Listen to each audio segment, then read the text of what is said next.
Thank you for tuning in to the Helium Radio Network. You are listening to a rebroadcast of a previously recorded show.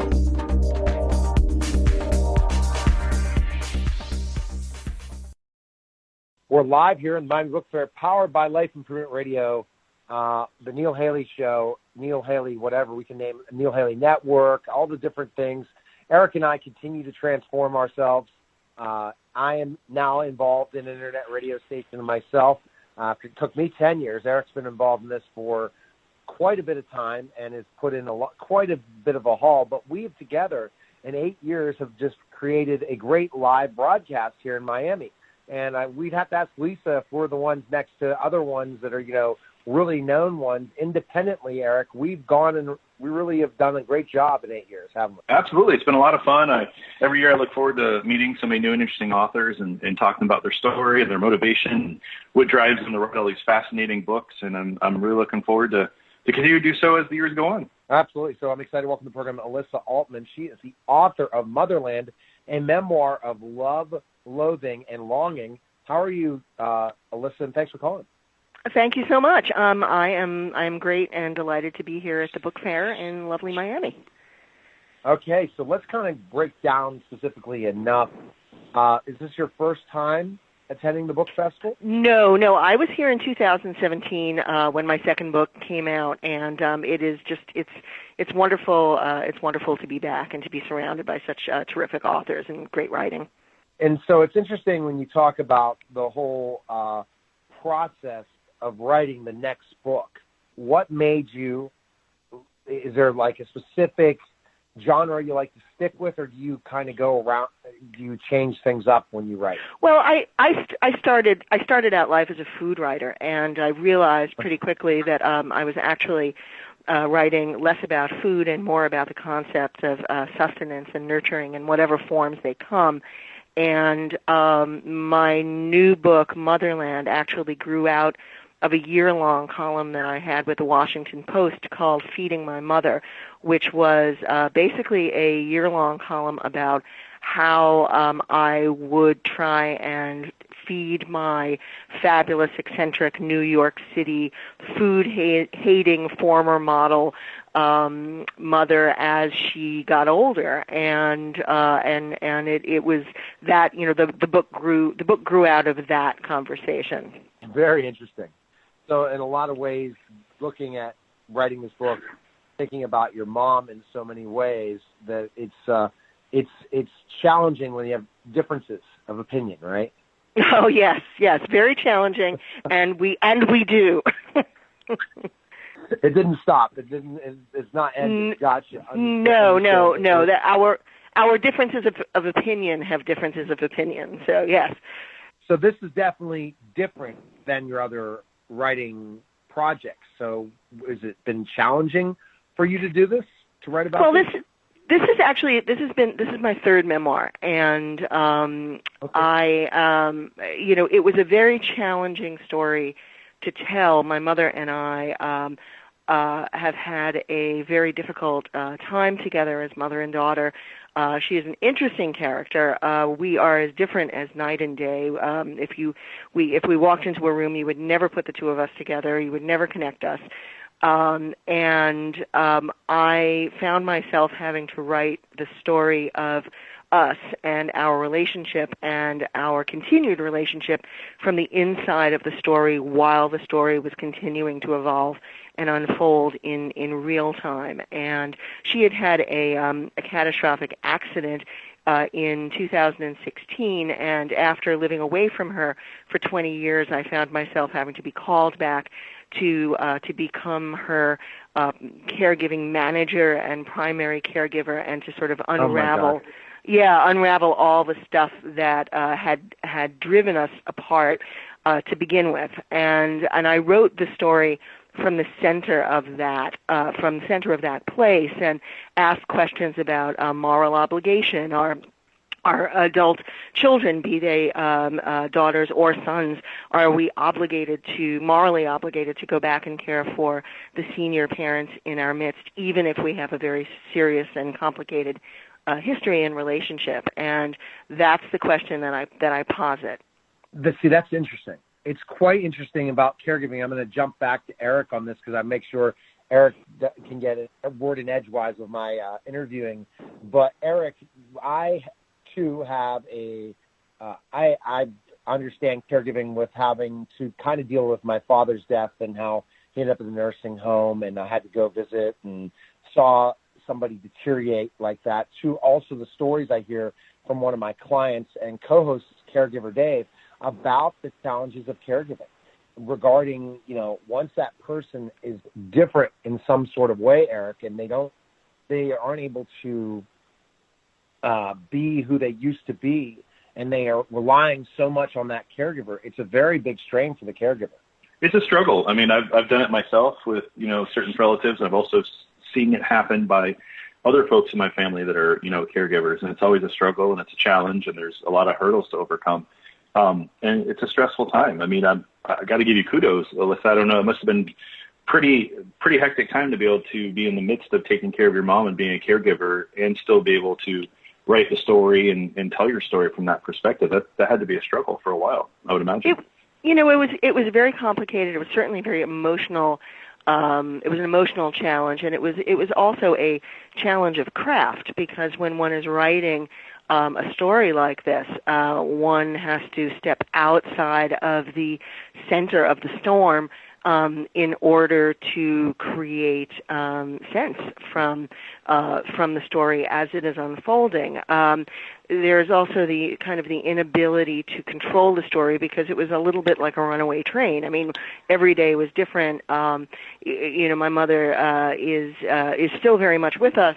She does not suffer from dementia or anything like that. She had a very serious physical accident that sort of laid her up for about 6 or 7 months, during which time I had to find a way to find love and affection, and we were not always the most affectionate mother and daughter. We were never the most affectionate mother and daughter, and had to come to terms with the fact that it was my responsibility to care for her and keep her safe amidst all of the mess of our history. And she's a very, very independent person.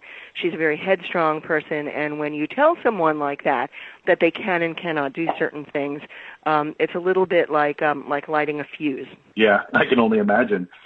Has your mother had the opportunity to know that you were working on this project, or to read any of it, or have you kind of kept it from her, or how has that transpired? Yeah, I let her know from the earliest moment that I was going to be working on it, and I actually started writing the book before the accident.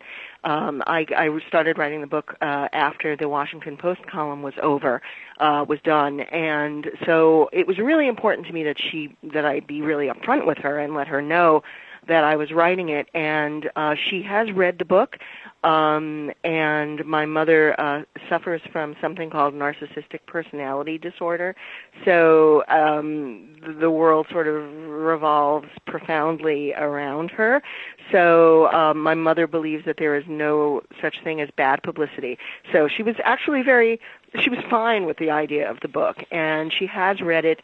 And mercifully, and something I'm very grateful for, is that she was actually able to see the layers of love in it, where they might not have existed in her mind as readily as they did on the page. And so we're in a different place now than we were when I started writing it, and I'm very grateful for that. That's amazing. That's super helpful. I mean, that's powerful. I can only imagine. I great that I it's helped your don't know relationship. how she did it, doing both at the same time. But I also don't know how you dealt with it as a caregiver, especially when you and your mom have different, very headstrong relationships with each other. Did it grow at all better when you caregave? It actually did. It actually had to. And I think that seniors in our midst we all have limitations. We all can. I'm fond of saying, we can only do as much as we can do when we can do it. And to ask people to be something other than who they are is often not fair. It's not productive, and it's not fair. And writing this book, I was actually I had to unearth her own story and understand where she came from and where her mental illness issues, where they came from. And in unearthing those in an almost journalistic way, I was able to come back to the table as her daughter from a place of much greater compassion than I had on the front end. That's just amazing, but I guess it makes you happy because at one point when she does pass, you at least have strengthened the relationship better than it was. Exactly. That's exactly right. And honestly, I did not know where writing the book was going to take me. I did not know if it was going to lead me to that place or if it wasn't. And I certainly hoped that it would, but it was not something that I could have controlled. And the whole thing about caregiving, it's a huge group of people. Once the book came out, I'm sure you noticed that it really they have a great group of resources available out there for caregiving, and that you guys all have stories. Did you get to connect with a lot of caregivers after the book was written or during it? Yeah, every day I get emails from people who both men and women who are of every background, every culture, reaching out to me saying that they either were just in this place or they are in this place or they're heading into this place, and they want to talk about it. They want to talk about. I mean, there are 43 million Americans right now in the position of being an inadvertent caregiver to a senior parent. Of those 43 million, most are women, and of those 43 million, most of the seniors are mothers because women tend to live longer than men do.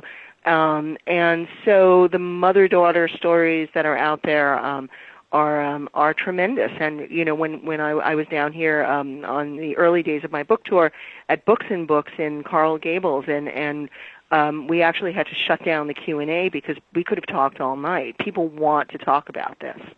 I didn't know if you had any future, after such a positive, review and so much feedback on this book. Do you think about continuing on that story or possibly writing something else similar to it?